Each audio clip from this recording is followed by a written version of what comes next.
Saya rasa saudara, perumpamaan dari Tuhan Yesus yang baru saja kita baca tidak asing buat kita ya, mengenai pengaturan tempat duduk, oleh karena sungguh-sungguh masih sangat relevan khususnya dalam budaya orang Indonesia. Siapa duduk di mana, siapa yang harus duduk di depan dan siapa yang harus duduk di belakangnya, khususnya di acara-acara resmi dan formal, menjadi sangat penting. Dan tempat duduk di paling depan, baik dalam upacara-upacara kenegaraan, resmi dan sebagainya, atau yang duduk di dekat penyelenggara, adalah tempat untuk orang-orang yang dianggap penting. Itu tempat duduk teramat penting ya, untuk menunjukkan siapa orang itu.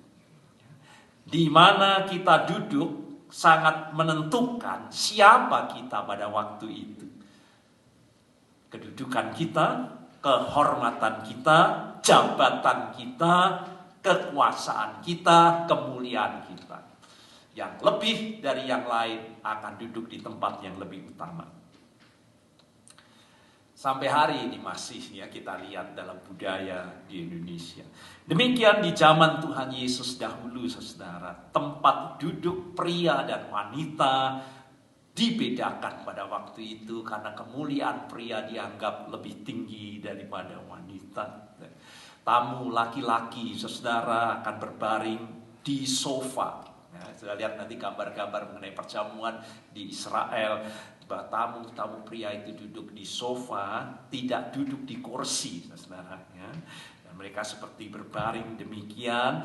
Dan mereka yang duduk di senter pusat, di sofa yang paling tengah, itulah tempat yang terhormat. Itu hanya akan menjadi tempat di mana orang itu dianggap lebih daripada yang lain. Tamu yang memiliki kekayaan lebih dari yang lain, memiliki kekuasaan yang lebih dari yang lain, memiliki jabatan yang terbesar daripada orang yang lain, dialah yang duduk di center itu, tempat kehormatan itu. Maka pada waktu itu, saudara, bukan hal yang aneh jika tempat duduk itu berubah. Seiring dengan datangnya orang yang lebih kaya, orang yang lebih terhormat, orang yang lebih tinggi kedudukan dan jabatannya. Kalau orang datang lebih bergengsi, lebih terhormat, maka tamu yang duduk di tempat kehormatan dan tahu bahwa dia lebih terhormat, dia lebih kaya, dia harus pergi menyingkir dan yang lebih bergengsi akan menduduki tempat itu. Dalam situasi budaya seperti itulah, saudara, maka Tuhan Yesus menyampaikan perumpamaannya yang kita baca hari ini. Dengan mengingat apa yang tadi juga sudah kita baca di Amsal 25 ayat 6 dan 7, itulah konteks Tuhan Yesus menyampaikan perumpamaannya. Jangan duduk di tempat para pembesar, karena kita merasa lebih besar daripada yang lain, karena lebih baik orang berkata kepadamu, naik kemari, daripada engkau direndahkan untuk pindah oleh karena datang orang yang lebih terhormat dan lebih kaya daripada kamu. Itu Amsal, saudara.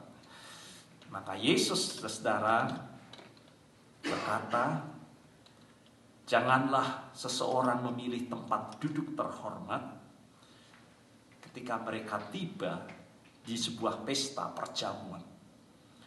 Sebab barang siapa meninggikan diri, ia akan direndahkan, dan barang siapa merendahkan diri, ia akan ditinggikan. Namun, saudara, Tuhan Yesus kemudian berbicara lebih jauh lagi. Kita baca, apabila engkau mengadakan perjamuan, janganlah engkau mengundang sahabat-sahabatmu, saudara-saudaramu, atau kaum keluargamu, atau tetangga-tetanggamu yang kaya, sehingga mereka bisa membalas. Tetapi undanglah orang-orang miskin, cacat, lumpuh, buta, dan engkau akan berbahagia, karena mereka tidak mempunyai apa-apa untuk membalaskannya kepadamu. Tetapi Tuhan yang akan membalaskannya. Nah, mari kita pahami ini, saudara, bahwa jelas sekali karakterisasi dari orang-orang yang disable, yaitu orang-orang yang memiliki keterbatasan baik secara sosial ya maupun secara fisik. Pada waktu itu zaman Tuhan Yesus itu, mereka sangat direndahkan, mereka sangat disepelekan karena tidak akan dapat berpartisipasi atau memberikan sumbangsih apa-apa, tetapi malah menjadi beban buat orang lain. Jadi pada zaman Tuhan Yesus ini, pesta perjamuan, baik perkawinan maupun apapun, itu mengisyaratkan dapat terjadinya give and take, yaitu timbal balik. Ada timbal balik. Harus bisa saling memberi dan menerima. Tidak diharapkan akan bertepuk sebelah tangan. Bahwa saudara memberi, tapi tidak menerima. Orang mau menerima, tetapi tidak bisa memberi. Selalu harus ada timbal baliknya. Jadi dalam menjalin hubungan dan relasi pada waktu itu, sekali lagi harus ada take and give, timbal baliknya. Sebagaimana pepatah ya, yang mengatakan, aku akan menggaruk punggungmu kalau kamu juga menggaruk punggungku. Dan kita tahu bahwa mereka yang disable, mereka yang tersisih, mereka yang terpinggirkan di dalam masyarakat, dengan kondisi fisiknya yang digambarkan mungkin cacat seperti yang kita baca tadi, mereka yang hidup berkekurangan dalam kehidupan ini, tidak akan dapat berpartisipasi dalam hubungan relasi yang menuntut take and give seperti ini. Ya, timbal balik seperti ini. Mereka disable untuk bisa membangun relasi yang didasarkan hubungan timbal balik yang seimbang. Yaitu orang yang mengharapkan timbal balik seimbang itu saat memberi, kita juga memiliki sesuatu, ya, yaitu mengharapkan akan menerima setara dengan yang telah kita berikan. Dan ini menjadi norma sosial dalam kehidupan ini, saudara. Ya. Di mana seorang memberikan sesuatu kepada seseorang, maka seseorang yang menerima pemberian itu harus memberikan sesuatu kembali sebagai imbalannya. Baik segera ataupun nanti pada waktunya atau pada masa depannya, pemberi itu mewajibkan penerima untuk mengembalikan. Entah dalam batas waktu tertentu, barang-barang yang dianggap memiliki nilai yang sama. Jadi hubungan ini, saudara, adalah hubungan timbal balik yang seimbang. Menjadi norma sosial buat orang yang dianggap tahu diri dalam kehidupan ini. Mampu untuk memberi dan menerima secara seimbang. Ini hubungan yang disebut dengan transaksional, ya, transaksional. Pertukaran yang dijalin berdasarkan, ini dalam bahasa Latinnya disebut sebagai quid pro quo, ya. Quid pro quo itu berarti sesuatu untuk sesuatu. Jadi kalau kita memberi sesuatu, pasti ada sesuatu di baliknya. Kita ambil contoh sederhana, kalau saya mengundang saudara ke pesta yang saya adakan, saya juga punya harapan pada waktu nanti mereka mengadakan pesta, saya pun diundang. Nah, kalau itu tidak terjadi, kita akan merasa sakit hati. Saya diundang tapi kok tidak diundang, begitu ya. Kalau saya membantu saudara untuk menghubungkan sehingga saudara memperoleh pekerjaan, diterima dalam lowongan kerja, itu berarti pada waktunya Kalau saya membutuhkan dihubungkan, kita juga harus melakukannya itu. Harus ada timbal baliknya. Contoh hubungan yang paling sederhana dalam transaksional seperti ini, saudara, saling sapa. Ya, kalau sudah bisa saling sapa, itu berarti kita seimbang. Tapi apa yang terjadi? Kalau saudara masuk di sini, saudara nyapa orang, tapi orangnya melengos kepada saudara. Bagaimana hati saudara? Sakit hati, saudara kecewa, mungkin saudara marah, lalu saudara tersinggung, dan seterusnya. Karena ini tidak masuk dalam kategori transaksional seperti itu. Kalau saudara beri senyum, orang yang tersenyum juga masuk dalam transaksional.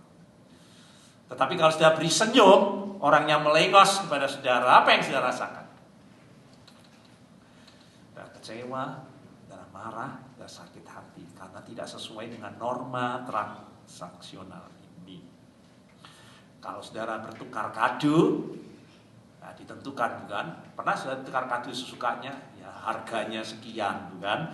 Karena harus transaksional. Saudara akan kecewa pada waktu sudah sungguh-sungguh memilih harganya, tetapi pada waktu sudah diberi balasannya, harganya tidak seimbang.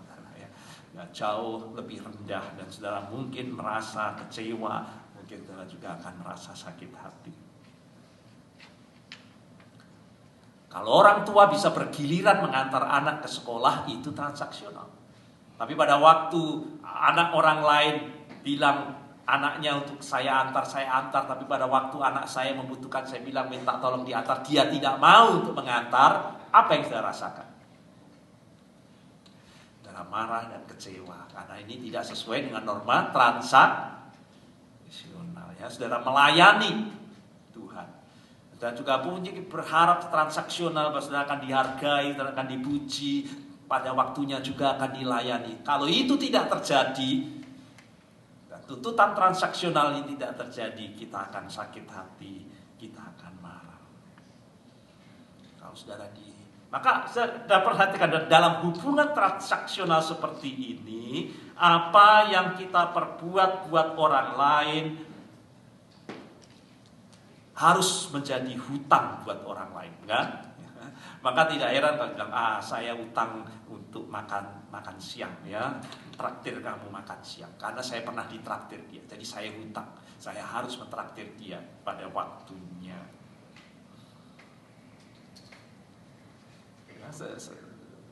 Menjadi seperti hutang dalam kehidupan ini. Kita harus mengundang dia. Mengapa harus? Karena kita mungkin dulu juga diundang, ya. Jadi ada sesuatu kewajiban, yaitu balas budi. Itu yang disebut seperti itu. Kalau kita tidak mampu balas budi, bocengli, itu katanya begitu, ya. Nah, dalam pola relasi hidup seperti ini, hari ini Tuhan Yesus menyampaikan perumpamaan kepada kita pada intinya, saudara mau menyatakan. Kalau dunia hidup dalam pola dan cara transaksional seperti itu, kita yang dipanggil untuk hidup dalam kerajaan Allah harus mampu melakukan hubungan yang lebih daripada hubungan transaksional seperti itu. Karena hubungan transaksional ini sesungguhnya justru merusak dan menghancurkan hubungan, relasi, keramah tamahan, kebaikan yang sejati, yang sesungguhnya, yang murni dalam kehidupan. Murni itu berarti tidak tercampur di dalamnya, tanpa pamrih pada waktu kita melakukan apapun. Kita memberi sesuatu, tidak ada sesuatu dalam diri kita untuk kita harapkan di dalamnya. Pemberian kebaikan yang tanpa pamrih seperti itulah sebetulnya adalah kebaikan sejati, hubungan dan relasi yang murni dalam kehidupan kita. Dan bahkan Tuhan Yesus memanggil kita melampaui hal itu. Dalam hubungan timbal balik yang negatif pun, saudara tersenyum dibalas dengan melengos. Saudara sapa tidak dibalas dengan sapa. Saudara beri kebaikan dibalas dengan kejahatan. Air susu dibalas dengan air tuba. Buat Tuhan Yesus, kalau kita mampu menjalin hubungan, kita anggap tidak apa-apa. Balaslah kejahatan dengan kebaikan. Tetap kita mampu menjalin hubungan meskipun menyakitkan seperti itu. Itulah cara dan nilai kerajaan Allah. Agar kita mampu menjalani hubungan dan relasi yang lebih daripada hubungan dan relasi dunia yang transaksional seperti itu. Perumpamaan Tuhan Yesus dan saudara mau memanggil kita untuk beralih dari jalinan hubungan transaksional yang seperti menjadi tuntutan syarat hutang buat orang lain, kepada hubungan yang lebih otentik, yang lebih murni, hubungan yang transformasional yang dilakukan oleh Tuhan Yesus. Di mana meja-meja perjamuan tradisional yang menuntut transaksi seperti itu timbal balik, dijungkir balikkan dan diganti dengan meja perjamuan baru yang datang dari Tuhan dengan cara dan nilai dari kerajaan Allah. Bahwa Tuhan menyediakan meja perjamuan baru, di mana pintu-pintu yang tertutup buat orang yang disable, orang yang dianggap direndahkan karena tidak mampu melakukan transaksi seperti itu, mereka yang saat kita memandang muka mungkin tak ada kedudukan, tak ada harta dan nilainya, kita mampu membuka lebar-lebar untuk mereka yang tidak termasuk dalam hitungan transaksi seperti ini. Dan roti yang dipecahkan bersama-sama tidak lagi dilakukan dengan memandang muka, di mana tempat duduknya utama, terhormat atau yang lain, didasarkan dengan kriteria dunia karena kekayaannya, kedudukannya, kehormatannya, dengan memandang muka seperti itu. Perjamuan baru yang Tuhan mau adakan dalam kehidupan kita. Yesus menyatakan kalau adanya hak istimewa yang memungkinkan beberapa orang mendapat tempat yang utama, yang istimewa, yang khusus, yang spesial di atas orang lain.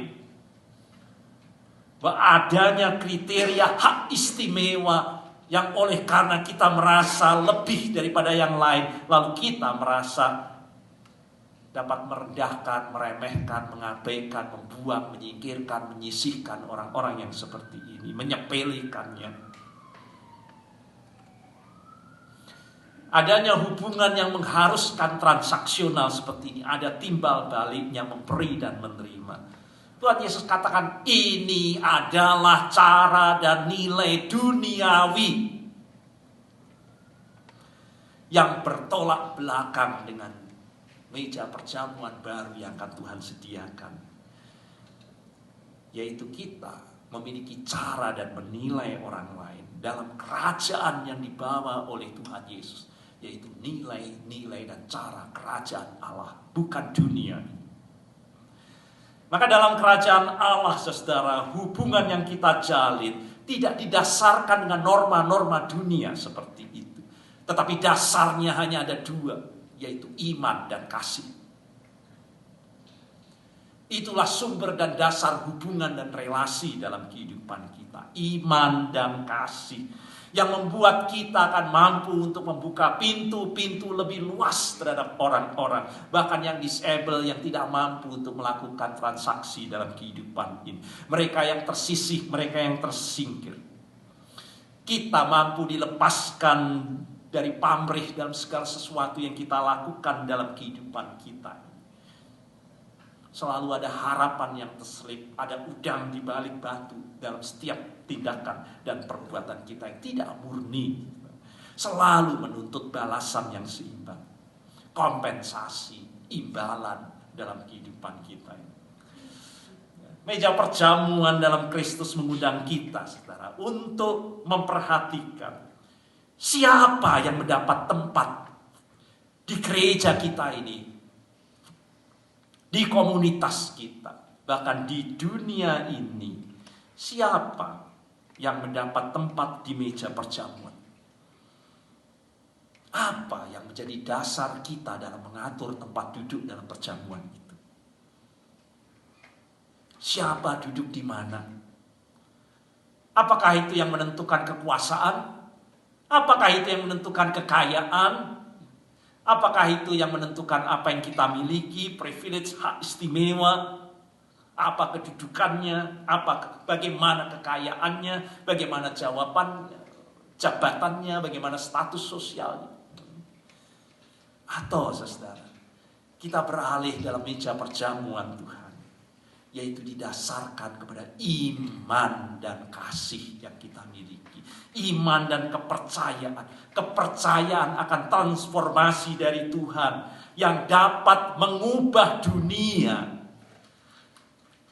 Ya, transaksi seimbang seperti itu menjadi timbal balik yang murni, tanpa ada pamrih, dan bahkan mampu menjalin hubungan relasi timbal balik yang negatif sekalipun, mampu untuk membalas yang jahat dengan kebaikan dalam kehidupan ini.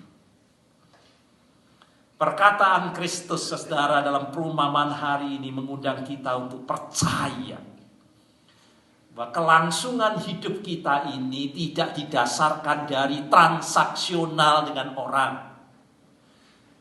Bahwa kita akan eksis, kita akan hidup di dunia ini.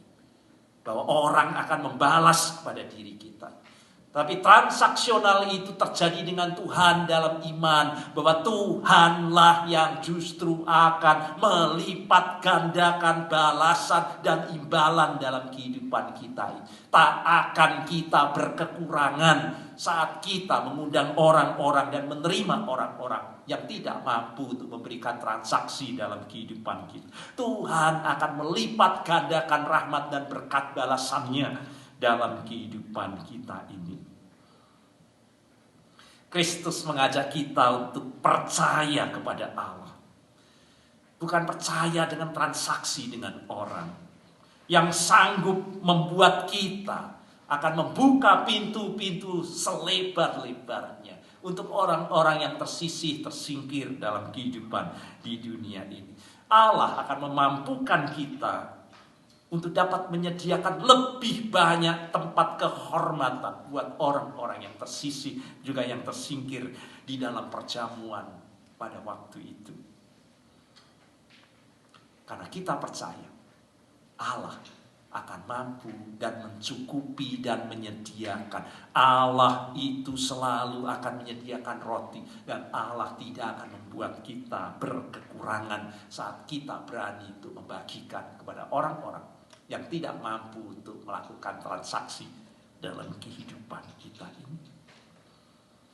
Maka memasuki minggu Prapaskah keempat ini, saudara, Allah mau kita umatnya belajar dengan cara baru. Bukan dengan cara dan nilai duniawi, tetapi memandang orang lain seperti kita memandang diri kita sendiri. Orang yang mampu untuk mengasihi sesama seperti dirinya sendiri. Dan mampu untuk menjalin relasi hubungan.